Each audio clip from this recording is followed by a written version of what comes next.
All right. Good morning. Good morning. Good morning. And welcome to another edition of the Brothers of Legacy. I am your man, A.D. Walker. To my right, left is Pastor Brian McCory. Mr. Goodson should be in the building soon. So today we have a lively discussion about, are we empathetic towards others? Are we empathetic towards others, their struggles, people that don't look like us? Um, and I know sometimes, and probably it's true, and more likely, we feel like we're the most, I guess, for lack of a better word, victimized in society, in the world. Um, and like, it's no one's gonna take that crown, So when someone has a struggle, it's like, but you may have that for now, but we've had this forever, like, so Yeah. can we empathize when others go through? I have a video that I will be showing, slightly disturbing, so preparing for that. There's no bad words, but I chose someone's reactionary video. Hey, Mama McCory, great morning to you. Hey, Mom. Hey, Cheryl, good Morning, morning, good Gerald. morning. I chose that video mainly because it was kind of the initial reaction that I saw other people saying in comment sections when it came up. Thank you so much. I appreciate it. I love to hear that. That means I at least feel like I'm on the right track. I want to make sure I'm bringing topics people are interested in, because I have my own stuff and they're like, I don't really care about that. So um, let's dig into it. I'm going to hit this intro and then we'll be right back. So this is your opportunity to share. Sharing is caring. Sharing is caring. Let everybody know that BOL is in the building. And tag somebody. Tag somebody. I'm telling you, I know most of these topics you discuss with somebody else, and you're like, you know what, they need to be in here, especially if they have a differing or different opinion. I definitely want them in here because we want to have conversation. That's how change happens. Because one thing about this platform, we don't sit on this high and mighty like we know it all. So say someone says something, we're like, you know what, I never looked at it like that.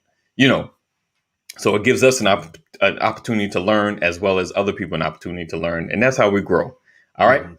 So we'll be right back.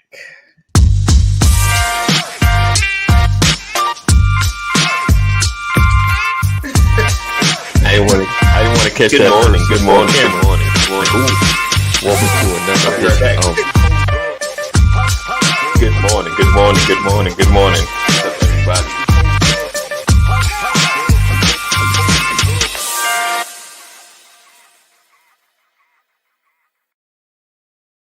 This episode is brought to you by StreamYard. Whether you're trying to up your production or just go live, StreamYard is the place to be. Go to bit.ly/StreamYard BOL. This episode is also brought to you by Flocknote. Start your free text community now at bit.ly free text now. That's bit.ly free text now. All right. What's up, Kevin? In the building. What's up, Lisa? Great morning to you. Blessings. Thank you for sharing. Thank you for sharing. All right. So I have a video. I don't know his name, but I did put the link in the YouTube account so you can kind of look at other stuff and look at the whole video. We're going to watch some of it and some of his reaction, as well as a kind of comedy-ish political platform. Abba and Preach, they've talked about it as well, but they're more coming from a compassionate point of view. They really got some great content. Their link is in the YouTube description as well. What's up, V? Good morning to you, my friend. All right, so let me throw this right here. All right. And I don't know if you guys have seen this video, and of course, let me know if you can hear it. No. You can't hear it? No. Oh, no one can hear? All right. Did anybody hear? Anybody hear? Maybe let me just do this. All right. Let's remove. Let's stop screen share. Let's go back here. All right. Screen share. Maybe I hit the button. Chrome tab. All right. So that's in. All right. There you go. Share audio. hit the right button. All right, let's go. Now you're hearing. Let's try one more time. All right, I just forget that pause screen, right? All right, let's start from the beginning. See what they're talking about on here. Because you all made a mistake. So he's supposed to be freaking out or something. So you want to get mad and hit the computer because you made a mistake? Because your company made a mistake? They do that. You want to take it out on me? So why did you get mad and hit the computer? Karen. Why did you get mad and hit the computer? I'm sure you're on camera, right? I'm sure you're on camera. Right. So this is the type of people they have working here. What I just see? What just happened here? What just happened? Wow. You gotta be kidding me. You said you ruined my whole life. All right. I'll pause that. Take that off. All right. Initial thoughts? I find it hard to accept that sincerely or genuine. I don't. Is that real? Yeah, that's real. It's real. It's real. Because then he follows him to the back because it's a Holiday Inn. Because he passes over the logo. I don't know if you can't see it in the first parts of the screen, but he is at a holiday. He's a Holiday Inn employee. Yeah. And he follows. He don't follow him to the back, but he comes around where he can kind of see it. So, do we know what the problem was? The initial problem? No, I think he said you hit the computer, so I guess that's probably why he pulled his phone out. Because he was like, okay, this is right. Like, it's this is intensifying. So I don't want, because I get it nowadays. You kind of pull your phone out just for evidence, and a lot of people are like, yeah, you pull it out just in case this is going to be like he hit himself and he blamed me, kind of thing. You just put kind of a protection. Wow. Yeah. So and you see, so kind of saw how the gentleman, the one viewing it, reacting was like, what's going on? Kind of unsure. A little smile, but of course, the video. A lot of like initial reaction when I saw the video on Instagram. I forgot whose account put it up. Most people saying white people going crazy. What's wrong with him? Like a white black thing. White people trying to act like that you hit them. Like it was nothing of any level of. Well, maybe there's a breakdown. Maybe he's having an issue because we've been at work and what's come out.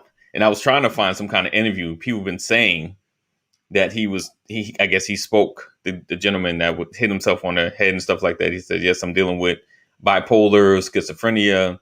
He said, but I was able to get the job. He said, I was able to get the job with training and help, and people were, coaching me through. I mean, obviously it looked like he was by himself. It looked like he didn't have any assistance. As oftentimes you are when you work in a hotel. Oh, right. I'm with you. Yeah. right. You always go to a hotel. It's like one person. Unless it's the middle of the day and super busy, you may see like several, but yeah, for the most part. Yeah. That's, so the question is it a struggle to empathize? That's the main thing. Like, and I get what you're saying, Kev, the future Phoenix, not enough context. But let's pull it, shape it out, and let's just say there was a mental break. Do you feel compassionate?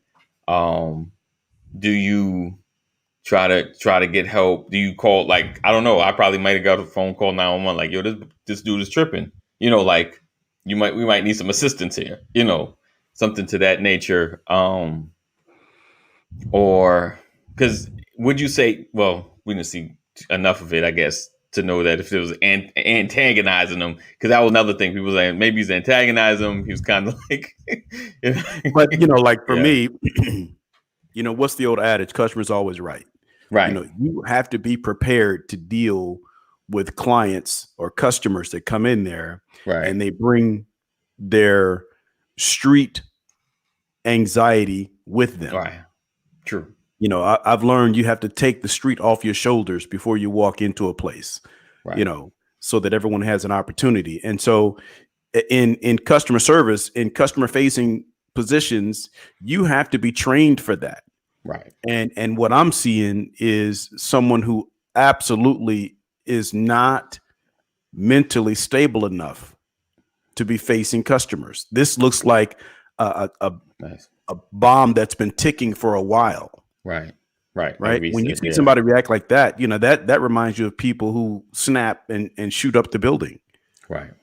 You know, and I agree there's not enough context in that video. That's why I thought it was a prank. I thought it was a joke. Right.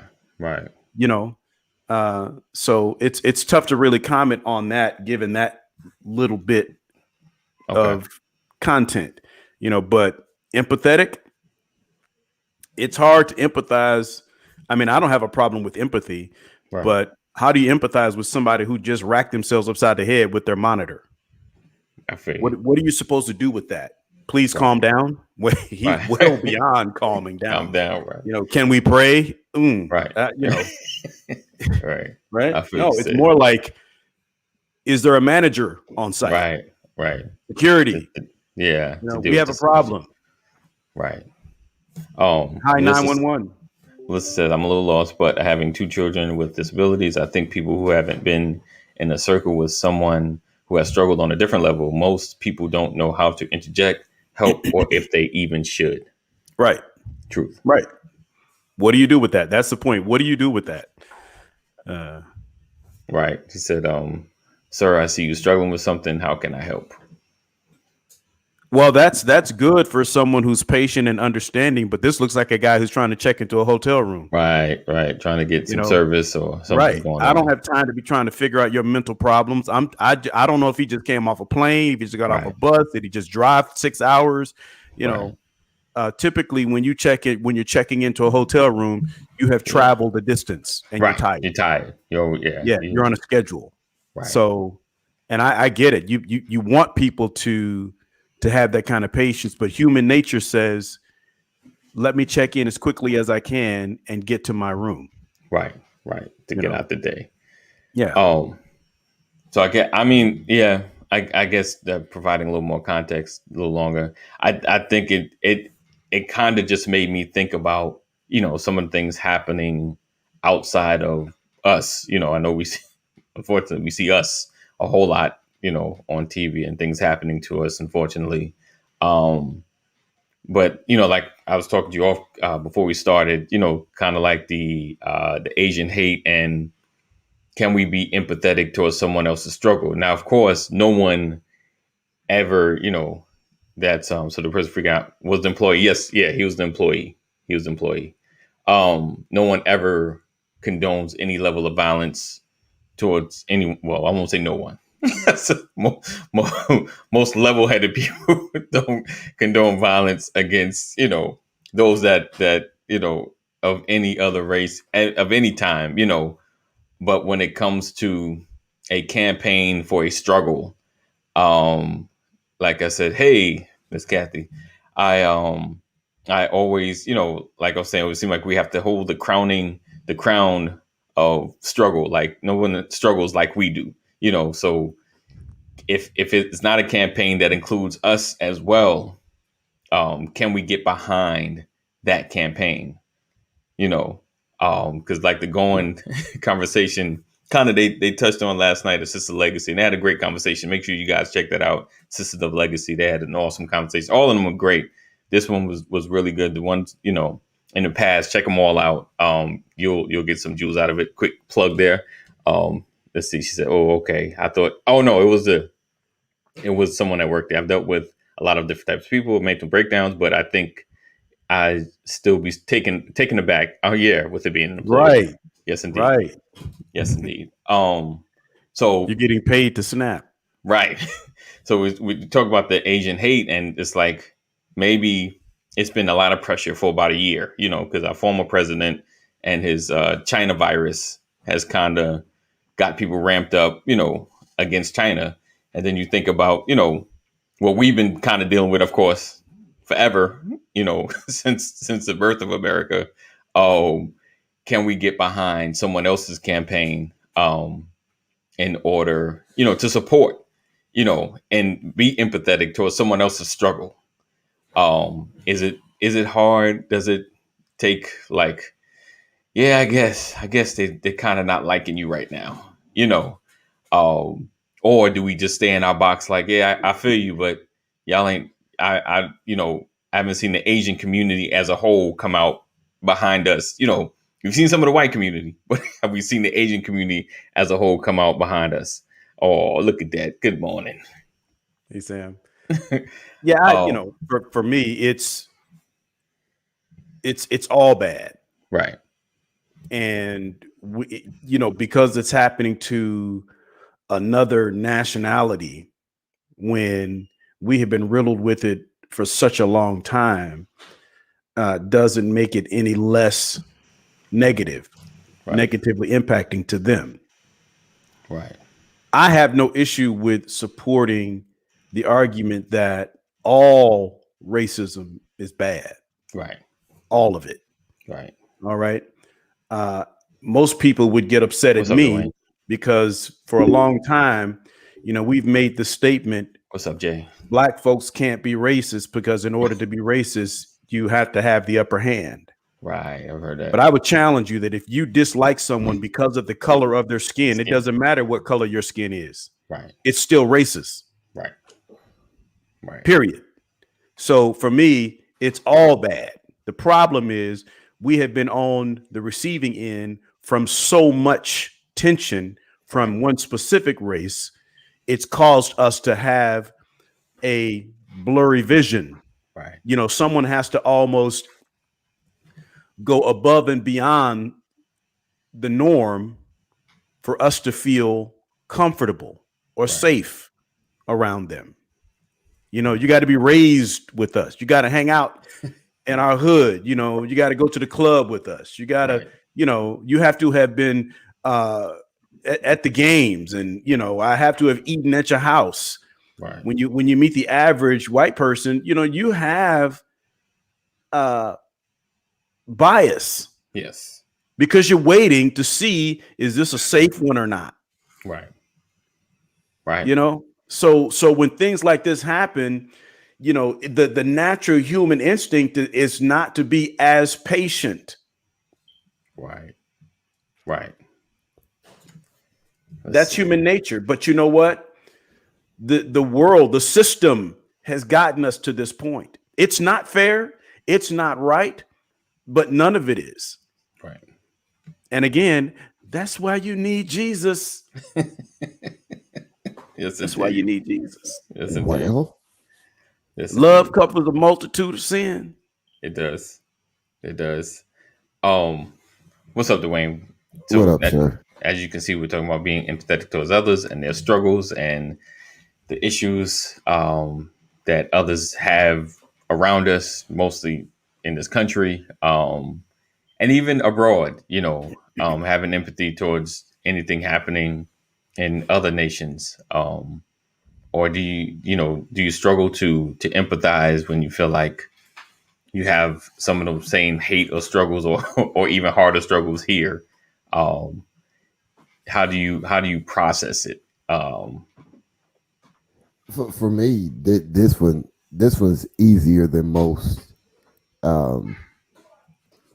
I can find the good in anybody, and because I'm always looking for the good, even in people that I know that are racist or bigots, or you have a flaw that hurts other people, or that affect other people.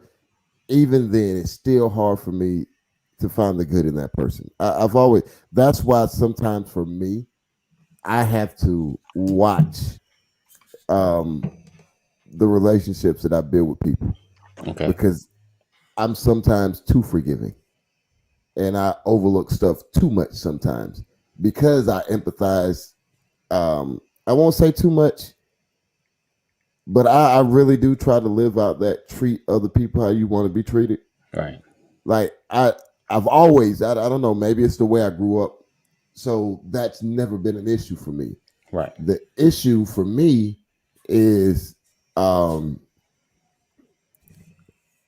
getting rid of my feelings when somebody show their true colors. Because I mean, I dig that. That since I let you in, and it's easy for me to empathize or whatever, when somebody violates it, it's like, yeah, I'm just done with you. I don't hate you, but I'm done with you. There's no let's get back to that point. Let's make that no, I'm done. Because when everybody else was throwing you out, I had you. I was holding you down. When everybody else was saying, well, you just a racist, I was like, well, maybe you just don't understand it. Maybe this, that, and the third. And I made excuses for people. Okay. So now for me, the empathy part for others has been the easy part. Even in the midst of other struggles, like let's just say, let's take it to those that kind of are of the wider persuasion, like the Jews, like say the Jewish community went through it. Kenneth Copeland. Okay. You remember?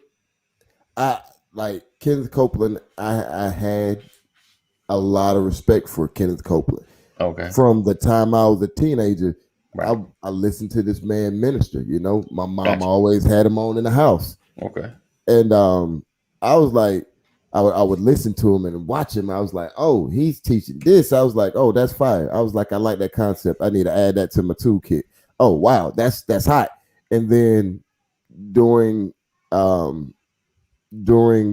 election, I just remember hearing and seeing some of the things that this person that I had some type of admiration for preached out of the pulpit that just wasn't biblical. And I'm like, you're too smart for this. And I, for about 3 weeks, I'm having conversations with people on social media in person. Hey, look, he just looking at this different. Calm down. The brother still yeah. So for me, that was a rub, and it just. I'll share a joke with you that goes right in line with what you just said, Dwayne. Oh Lord. This joke came out when President Clinton was in office. President Clinton is jogging with his Secret Service men around the grounds of the White House. He comes outside the gate. He runs up the street, jogs up the street, and sees a little child on the corner with his parents with a group of puppies. And he runs up to them and he says, oh, wow, look at the pretty little puppies. What kind of puppies are these? And the little boy says, oh, these are Republican puppies. He goes, Republican puppies? He goes, oh, wow, that's interesting. Okay, well, listen, you guys have a nice day. And about 3 weeks later, he goes out jogging again with Secret Service, and he sees the little boy and his parents on the corner with the puppies again. And he goes, oh, look, here are the little Republican puppies. The little boy says, no, these are not Republican puppies. These are Democrat puppies. He goes, Democrat? He goes, yeah, their eyes are open now.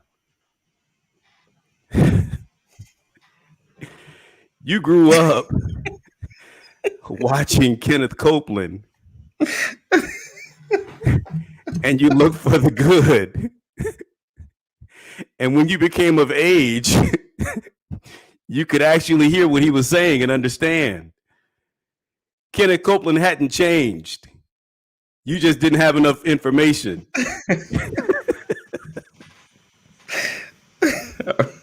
I get it. All right, let me. Wow. Cole Sports says, "Oh, it's happy birthday, Cole! Happy birthday, Cole! I just got the notification. Happy birthday, my brother." He said, "My wife loved Kenneth Copeland too. I grew up to like him as well, Dwayne. But during the Trump era, his political zeal turned me off of him." He said, "Right, the eyes open a while. Yeah, he'll give you the thumbs down." Oh, yeah. I mean, I Kenneth Copeland was like, you can tell the joke as a Republican, so right. You're right. Just turn it around.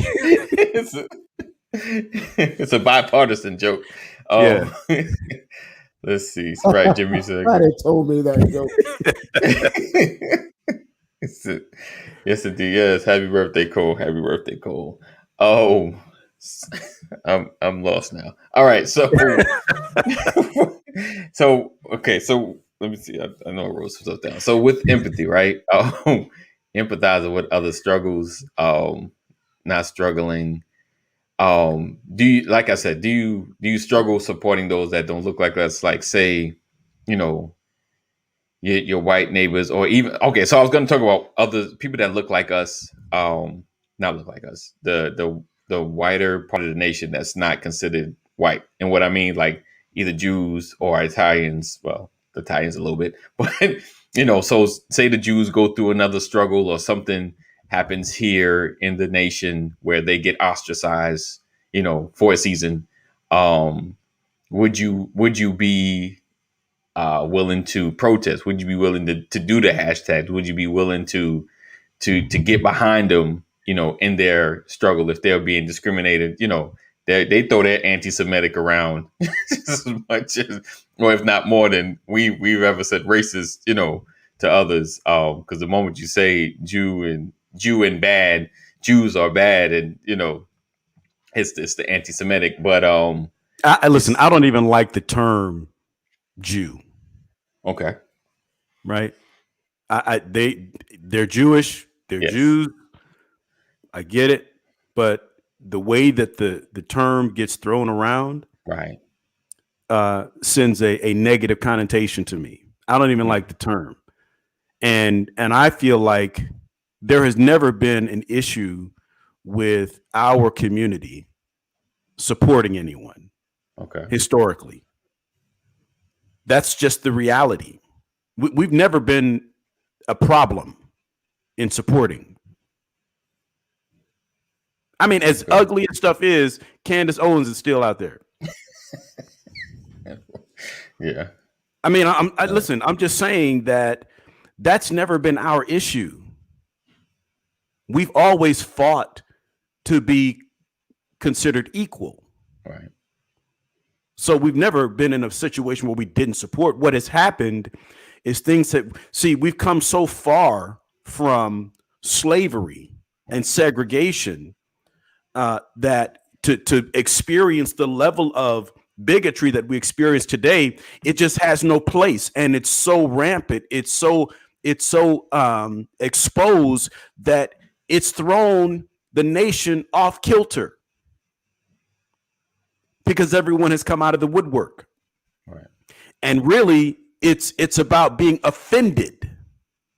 We're more offended than we are anything. Are you kidding me? Are you really? Is this really where we are after all this time? We're still fighting for equal rights, and you want to really? This is what you want to do? I mean, it's really for me. I'm just offended. I'm angry. To see this level of exposure. So to empathize with someone else, that's not my issue because I despise all bigotry. Okay. I despise all injustices. I am just as frustrated as, when I see injustices on the street. If I see a white person getting abused by police officers, I'm just as ticked off as I am when I see a black person because police officers are not supposed to do that. Right. You understand? Okay. The problem is so much of it happens to us. Right. A lot of us will look at it happening to a white person and be like, about time. Right. And that's some of my point. That's not how I see it. I still see it as a bad cop. I don't think like that. To your point, Pastor, I don't think like that. But to say that thought doesn't pop in my head when something does happen, I'd be a lie because it was like, right, well, that was messed up, but it's about time. Right. Yeah. I guess kind of, I'm gonna be the one to go off topic, but I would think like if it happened, at least a good once or twice, someone can jump on it and be like, yo, don't you hate this? Like if you could, don't you see the injustice, in what happened, and like kind of Chris Cuomo was talking about, happening to our kids, and him being white, like it will have more of an effect. Like change might actually happen. But I mean, I do agree that, and that's kind of the where I wanted to go with the conversation. Like, when things happen to others, like I said, we've held the crown for the struggle for so long. That's our reaction. Let's see. Hold on. Let me get some of these. Then I'm gonna get Jay's. He said this thing. MLK said, "Pass injustice anywhere is a threat to justice everywhere." Yes, Right. it's right. I've had that thought too. And this is kind of what I want to expose. He said, depends on the white person. If it is someone who always blamed black folks for police brutality, and they finally catch an unlawful beatdown, I might have some glee, but not to a decent white person. Right. So we laugh at the Karens who actually get arrested. Right. Yes. Right. Right. That's what happens. Right. But even if it's unjust, because you shouldn't get arrested because you're a butthole. Right. That's not illegal. Right. That's not what it is. And I think in some cases we get to that point where a police officer is trying to catch some cool points. Right. Right. That could balancing it out. Yeah. Like, if we get Karen, you're gonna have to take one for the team today. Right. Ooh, I got to show that I'm not. It's almost like I want to force my hand right now, and I don't know if I want to share this because Go ahead, share it, brother. Go ahead, share it, because I know. Go ahead, share it. Okay, so I've told you guys a couple cop stories, right? Mm-hmm. Couple. I'm gonna tell you one, and I'm gonna be honest, and it's kind of sort of similar in the vein of what we're talking, right? Okay. Everybody sits back. Everybody, I know you guys have probably done it before, and if you haven't, you know what? Shame on me for assuming. But have you seen a video of a police officer pulling a Caucasian person over, and then they go all the way in on the cop? Yes, and they end up kind of getting off, and he was like, "If you was black, you'd be dead now." Anybody ever did that? Okay, so when I was in uniform, I worked in this part of my job, or this time I worked in rural Georgia. Okay, rural, right outside of the metro area, Georgia. If you live in rural outside of the metro area, Georgia, you know what populates most of those areas, right? Right. So it's a residential area, and I pull over Grandma Karen. Okay. Right. Grandma Karen is doing 60 plus in a 35. Woo. She's booking. When I pulled her over, because there was nobody outside, and because it's the country, there's a part of me that's like, oh, this is somebody grandma. Right. I'm gonna chill out, just tell her to slow down. Right. That was my purpose when I got out the car. Right. I looked and I said, this woman old enough to be my grandma. Right. I'm gonna just make sure she okay. Tell her to slow down. Tell her to have a nice day. That was my whole vision and plan. Until Karen showed up in the situation. Right. Because when Karen showed up, Karen looked at me and was like, "You don't have anything better to do?" Wow. Right. Look, I was full of empathy. Right. I'm telling you, when I saw wrinkles and gray hair, right. We all stereotype, but I was stereotyped too. I saw wrinkles and gray hair, right, and I said, "This woman old enough to be my grandma. I'm just make sure she good. Right. Tell her slow down. Go about your way." Now, when she asked that question, the condescending tone in her voice, right, the tone for how this conversation was going to go moving forward. Right. I was like, "Well, ma'am, the taxpayer of this good city here, they pay me to do this, so you're breaking, you're breaking state code and statutes. You were speeding. You were doing 25 miles an hour over the speed limit in a residential area." I was like, "It's school hours, so children could have been out playing. There's a lot of things that you could have caused. I was like, Right. you would think after starting this part of the conversation is going to smooth out. And she was like, "Oh, Right. She was like, here's my license, and Okay. here's my insurance. Okay. Just sit tight, ma'am. I'll be right back." Right. I go to the car. I run a registration. She's good. She has no tickets. Okay. No criminal background that I can find. No Right. arrest warrants. Her name's not associated or affiliated with any other crime. So I was like, okay, I'm just being a little thorough at this point. Right. So I write the ticket out and I walk towards the car and walking back towards the car. And when I get probably to the brake light, she sticks her head out the window and she was like, "Are you going to hurry up anytime soon? I got places to be. You're inconvenient for me." Wow. I was like, just hold that thought, man. You go sit in the car?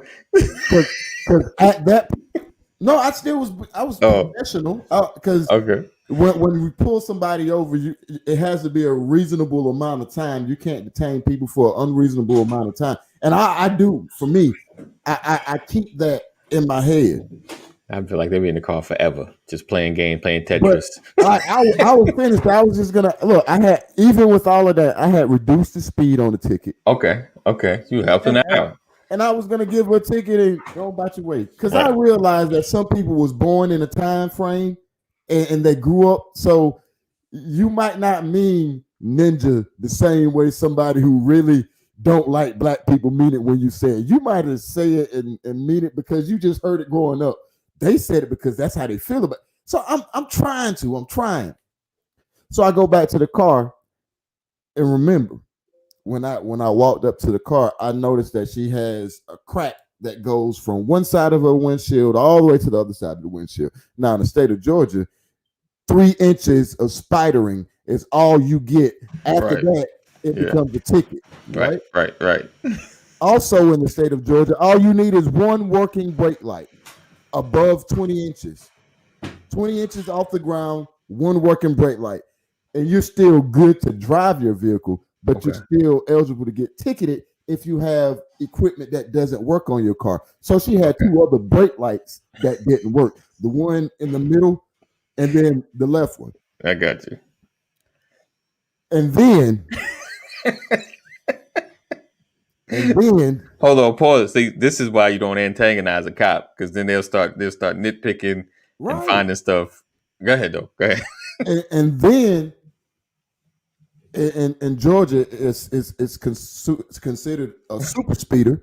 Right. But whenever you do 20 miles per hour over the speed limit, you're in that category of super speeder. I've heard that. And it could be a felony.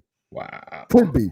Okay. So instead of giving her a speeding ticket for driving slower than what she was actually driving, or probably getting a warning, what ends up happening is she gets a ticket for the windshield, she gets a ticket for the brake lights, and she get a super speeder.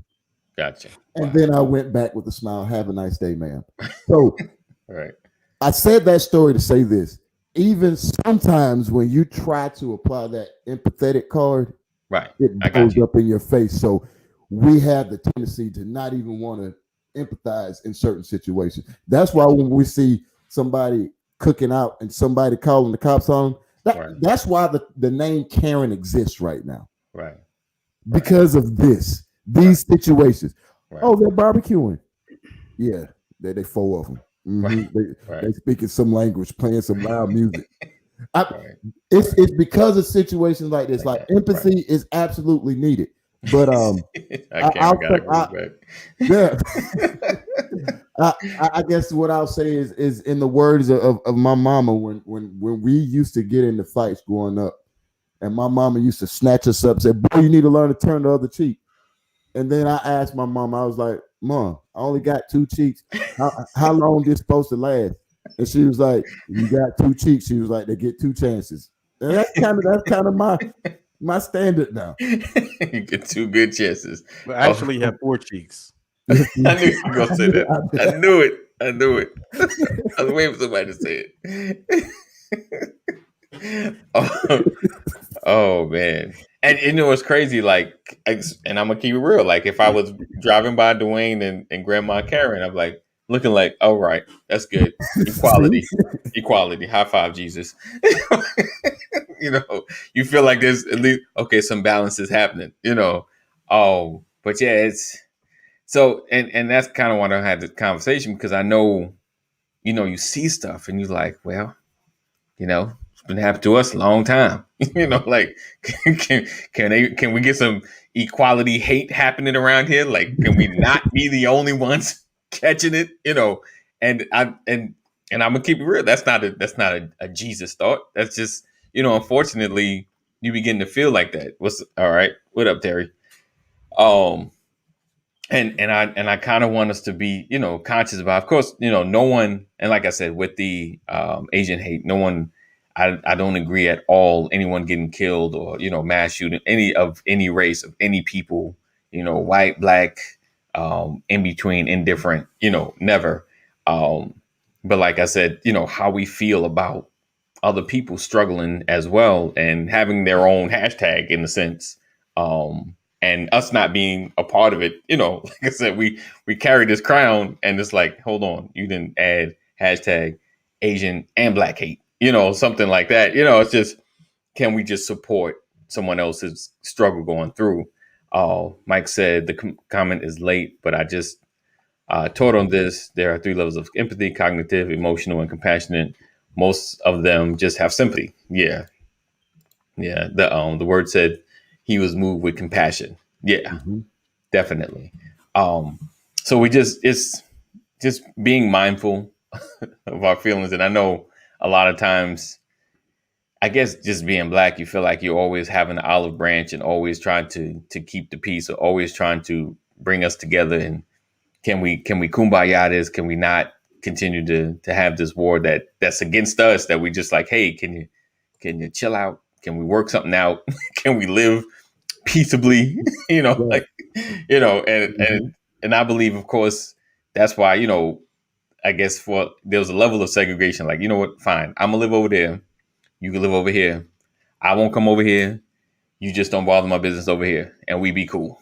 Let's just live like that. Fine. You know, like, I just become a millionaire off my people, and you get your money off your people. We just do our thing. You know. So I truly believe, like, at some point people just like, you know what, the segregation stuff, fine. We don't just be separate.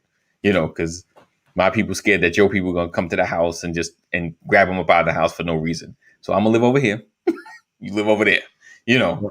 Oh, and I know, like, watching the struggles and watching, you know, things happen in other countries. You know, you want to feel compassion, and you hate death because, you know, any adult dying is some child or somebody left, somebody's lost their brother, some father, you know, some mother, somebody's lost, you know.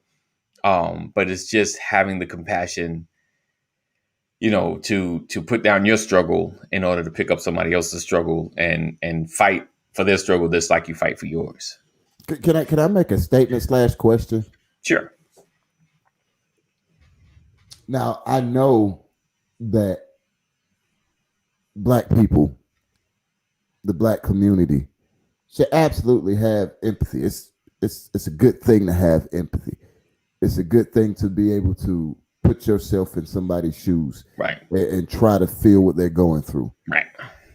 But my question is it fair to expect empathy from black people?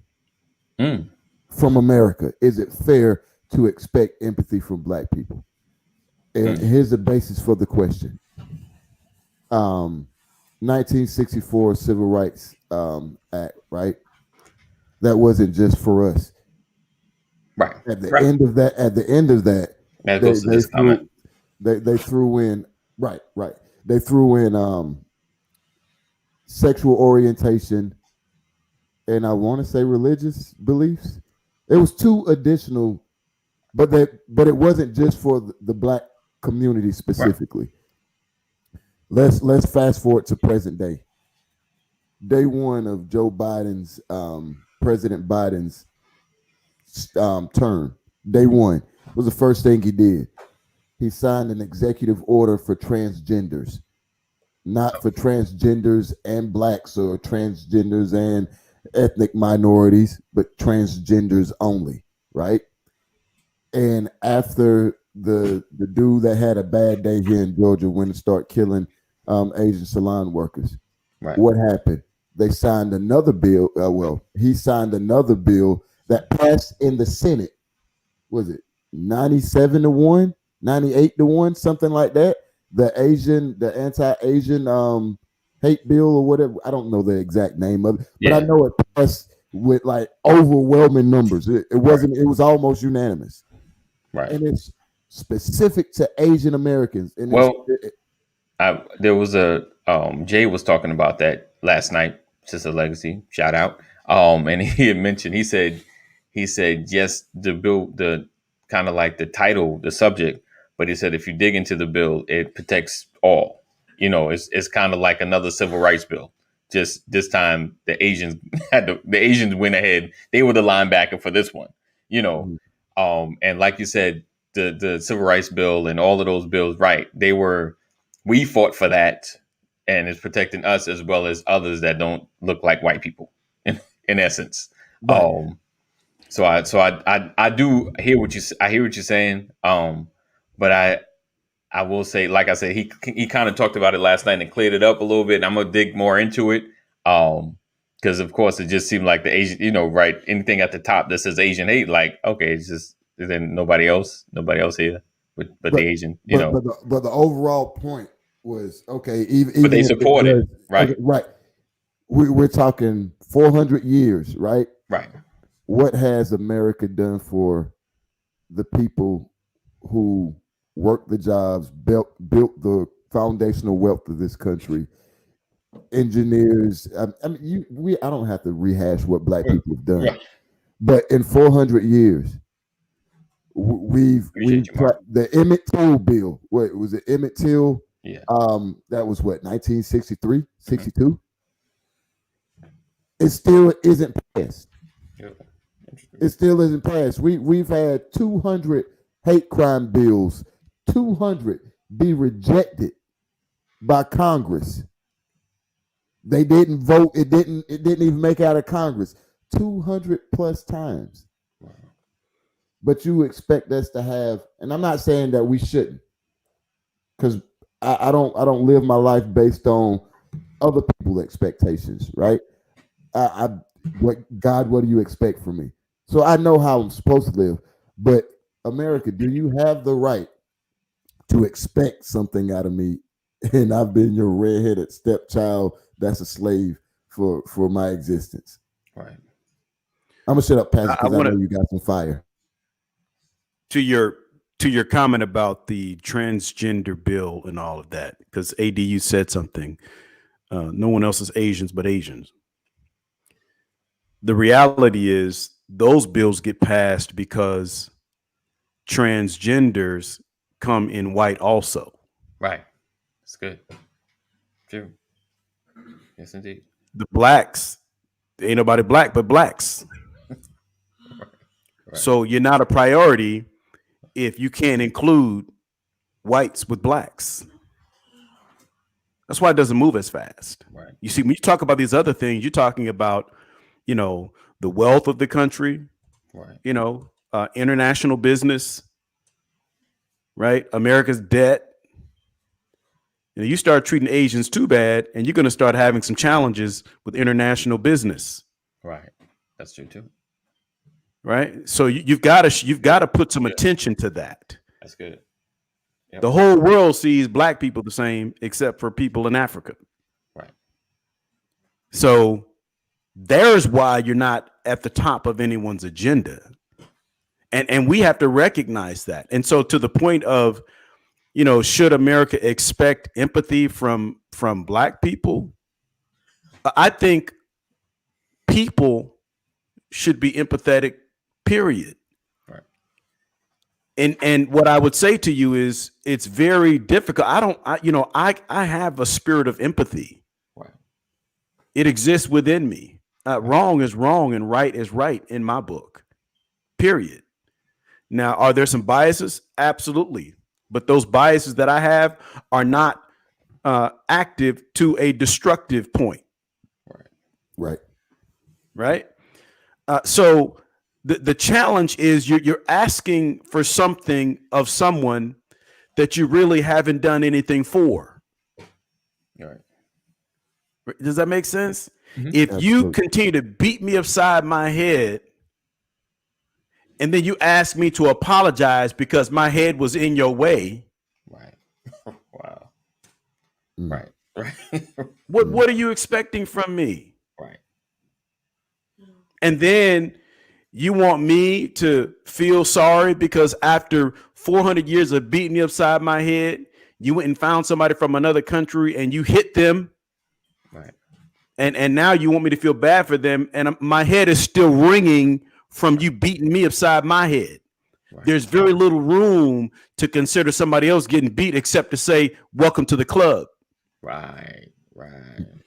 But what more can you ask of a people that have been downtrodden for so long? The best thing you can do is just change your behavior when it comes to people who don't look like you. That's the best thing you can do. That's great advice. But the human side of us, yeah, it's going to be a struggle. It's not going to be like Dwayne, you were talking about your experiences, but a lot of people can't speak to having been overseas, been around the world, met all different types of people from different countries. So you're going to have a perspective that's broader than a lot of people. Bless you, Cheryl. Bless you, Cheryl. You're going to be a lot more open-minded because you've seen other cultures. Right. But for somebody who've only seen one experience, right. I mean, what are you going to expect from them? Right. Someone asked me about almost 20 years ago, if someone grew up in Bankhead and all they know is one zip code in Bankhead, in the projects, would you consider them a victim? Because they lived their entire life in the projects. Is that a victim? When you can clearly say that there are other people who were born and raised in the projects, but got out, went to school, got careers, and made something out of their life. So if someone who doesn't make it out, is that person considered a victim? Right. Interesting. It's interesting. That's a good question. It's a good question. That's not a simple question. I think part of their life is being victimized, but there's some things where you have to rise above the victimization and make some choices of your own. Wait, but where's your empathy? What if nobody told them? If they are under a generational umbrella of welfare and lack of strategy and vision, because they were never exposed to anything outside of what they saw in that community, where's your empathy for them? He broke in your car and you don't feel bad for him. He's victimized because of how he was raised. That's all he knows. Don't take him to jail. Let's educate him. Yeah, it was my car. I'm okay. I can get another car, but we can't get another person like that. Where's your empathy, bro? And that's where it comes into one thing can be a fact or a truth independent of another thing. And the truth of the matter is the circumstances of which his parents were put in help create the person that's there. But ultimately, but that's not going to help you when he smashed that window on your sports car and you was out there trying to have fun with your lady, Right. Ruin my night. Right. So you're not going to stop and say, well, he broke in my car because he don't know any better. No, you're going to be like, product of his environment. No, I'm gonna be like, yeah, you're going to jail. Right. That's the reality of it. It's like, this is mine. This is not yours. You messed with something that wasn't yours. Now you got to learn that you can't take people's toys. Right. You remember being but the thing is, but are you going to stop what you're doing because he got arrested and track that young man and follow him and try to be a mentor to him to make sure that he doesn't do something like that again? Where is your empathy, black man? I've done it before. I don't make a habit of doing it. Why not? I don't know. Like, why don't you stop and do some good? Well, the first time I did good, I was a young soldier. Somebody threw a brick through my window. Really? Like Look, the next day, I told the cops I was going to sit on top of my house with my pistol. And I was like, the next one that come through, I was like, I'm gonna take care of it for you. No, don't do that. Don't do I'm that. gonna take care of that for you. But I found who the guy was. Right. And yeah, he was all kind of wrong. He had all kinds of problems. I pressed charges. I did, but I went to court on his behalf and asked that he got some type of help as opposed to just a sentence. I didn't stick around long enough to see if it happened. Follow through on it. No, I was young. I was early brothers 20s. keepers. Look, I was early 20s. I went and spoke on his behalf. I did more than most people would. Right, but, that is true. Because I was like sitting in jail. He done broke my window. Now that's gonna. I was heated. Look, I was a prop. And look, I said, know what it's like being a PFC. I was a PFC with a car and insurance, and now I got to pay for a $375 window. Yeah, I mean, I the victimized, to be a victim. I mean, for real, like and you said this before, and I'm really like, I mean, I get it, like underage, like when you're young, you have no choice because you're underage. You got to live in this house, and the parents don't have any money, and I'm struggling to eat. Like if that's the case, like I'm struggling just to enjoy life.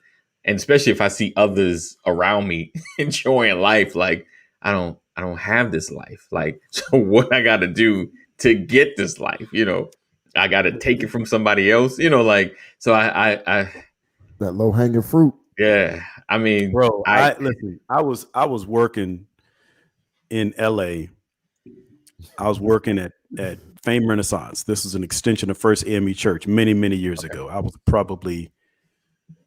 I think I was 30 years old, and my children were in private school. They were at the church had their own school, CMAC, Cecil Murray Education Center.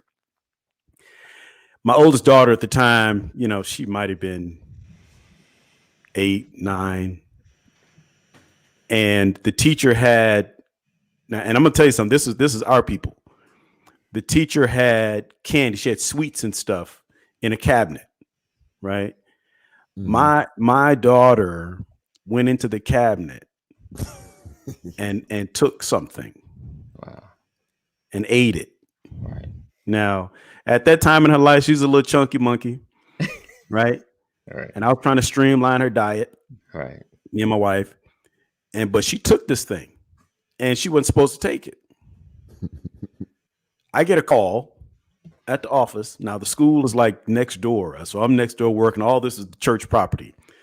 And I get a call to the principal's office, and my daughter is in there, and they're telling me that this happened. And I'm like, okay. She, took a piece of candy. All right, baby, you're not supposed to take something that doesn't belong to you. Why you do that? And they sent her back to class. And they bring in this other sister. And so now this other teacher is in there, the counselor, the principal, me. And they're saying, well, we just want to make sure that everything is okay at home. Wow. For her to do something like that, maybe she's not getting enough to eat at home, and I'm like, I'm sitting there now. I'm a young person. Right. Right. Boy. Mm. And my thought was, you're asking me because this little 8-year-old has a teachable moment, right? That this is not what you do, right? And you're asking me, is everything okay at home? Is there something else we need to discuss here? Right. Do you beat her? Right. Right. Like, wow, bro. The only reason, and I'm telling you, this is not she was before chunky, right? Christ. But you said she was chunky, right? Yeah. At this point, you said she was chunky. Right. And they weren't about her eating. Okay. That's what I had to ask. No, listen, at the time she had a habit, she want extra, Right. No doubt. But I'm working for this organization. Right.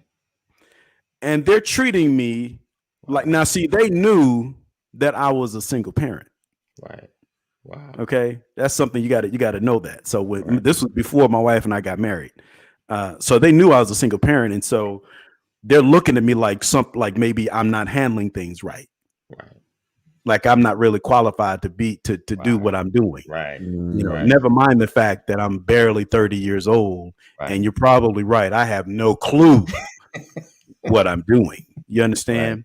But to make those insinuations, to talk to me like that, made me want to absolutely snap. And the only reason I didn't is because I worked for the organization and I had to keep myself calm. You understand? But what I really wanted to do was take my child out of there, because you all don't deserve the right to be trying to educate my child. Right. That's how I felt. Right. And what I'm saying is, at that moment, they could call that empathy. I call it ridicule. Right. Right. Perspective. Interesting. Perspective. Yeah. Wow.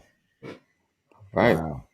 I know we're getting close, so this will be the last thing I said, unless AD going to extend it. But to answer your question in a different way, I'm gonna answer it with the question: when you go to a zoo, sir, did you get mad with that gorilla in Ohio that snatched up the little kid that fell in the Harambe? Is that who they killed? They killed Harambe, right? I think so. Yeah. Were you mad with Harambe? No. Why? Because the child was in his domain. Harambe the child fell in the wrong place. Harambe was just being a gorilla, right? Yeah. Well, the same way that zoo is not a natural habitat for these animals, and people have put them into that situation. When you wander into the situation that you've created for them, now you want to kill them and get rid of them. America, do you see the point that I'm trying to make here? You talk about you made me think about the heads. Johnson family vacation. Right. Look, when Sid the entertainer was trying to drown the alligator, the crocodile, and his son said, "That's his habitat. You can't drown him." Right. So we talk about 63rd, 64th, 65th Street in Chicago. We talk about that. We talk about Flatbush. We talk about Opelika, Hialeah. We talk about the Jacksonville area, the Oak Cliff in Dallas. You take every horrible neighborhood in America, and I'm gonna say part of that is America Zoo. Something you've created, America. You've created those environments. You created the laws that govern those environments. You created the housing that governs those environments. You created the personalities that dwell within those environments. And now, because you have, Harambe acted out, and he went out and hurt a little white girl, so we got to kill Harambe now. Right. This is your zoo, America. There are thousands upon thousands of social media posts that highlight the abuse of minorities. Right? I mean, like thousands upon thousands. There are hundreds of white people being assaulted. You hear me? Right. I'm saying thousands upon thousands versus a couple of hundred. Right. The numbers don't add up. And the thing is that they're growing daily. Right. They're growing exponentially. And they've been growing even more rapidly since the verdict for Derek Chauvin. Right. The interactions between whites and others, the negative interactions, has grown exponentially in the last 4 years since Donald Trump was in office. I mean, it has shot through the roof, right? It's like a cardiologist taking a read of somebody's heart, and all of a sudden they go into cardiac arrest and the spike happens. That's what it looks like. It looks like the stock market when when a stock just shot up. Mm-hmm. That's what it looks like. And the question is, you talked about your preacher. What was his name? Kenneth Copeland. Kenneth Copeland? No, the white preacher that you said you watched. Kenneth Copeland. Kenneth Copeland. What I'm saying is, we talk about empathizing with people, and the reality is there's nothing new under the sun. Right. What people don't realize is the sun has just begun to shine on something that has existed for a very, very long time. Right. That's all. Right. And we have to recognize that for what it is. Mm-hmm. We have to remain the people that God has called us to be. Right. And remember that God is still in control. Yes, but he is not in control if you don't practice the things that you've been called to practice. That's just the reality. True. So can we empathize? Absolutely, we can empathize. Do we? Probably not as much as we should. Not as much as we because should. We're human. Right. You know, right. But I believe that the same way God gives us grace, America has to provide some space, right, some room, right, for folks to adjust. True. But first and foremost, America has to change. Right. America has to change. Indeed. All right, guys, you've heard it here first. America needs to change. So we look forward to seeing you guys. We appreciate you guys rocking with us today. Thank you for sharing your likes and your comments and being part of this conversation. He said, Cole said, Will Smith said one time, racism hasn't gotten worse. It's just getting filmed. Yes, absolutely. Indeed. So we appreciate you guys rocking with us and hanging with us. Thank you for sharing. Thank you for being a part. If you've not joined our community, make sure you text our community to text LWN to 84576. Text LWN to 84576 and be a part. So whenever we go live, you'll definitely know. Thank you, Mama Corey. Appreciate you always being here and supporting. Thank you all for being here as well. And it's still your opportunity to share, tag, let somebody know about this conversation. Tomorrow, if all goes well, we should have a fitness expert in the building. We're going to be talking about health, exercise, and all that, and then some. Yeah. So that's going to be an interesting conversation with health expert Dow P out of Florida. All right, so we look forward to seeing you guys in the AM. So always be safe. Continue to wear your mask. Happy birthday to you. And, oh yeah. Happy birthday to you. Happy birthday, dear Cole. Happy birthday to you. Make it great, bro. All right. Happy birthday, Cole. We look forward to seeing you guys tomorrow. Same place. Happy birthday, my same boy. Channel. And that's it. And know that we love you, but God loves you more. Peace out, guys.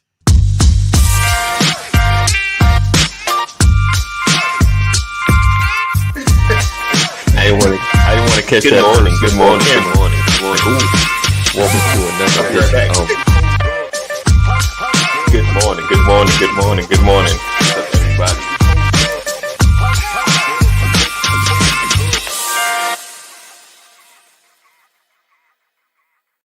This episode is brought to you by StreamYard.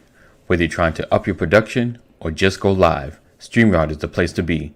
Go to bit.ly/StreamYard BOL. This episode is also brought to you by Flocknote. Start your free text community now at bit.ly/free text now. That's bit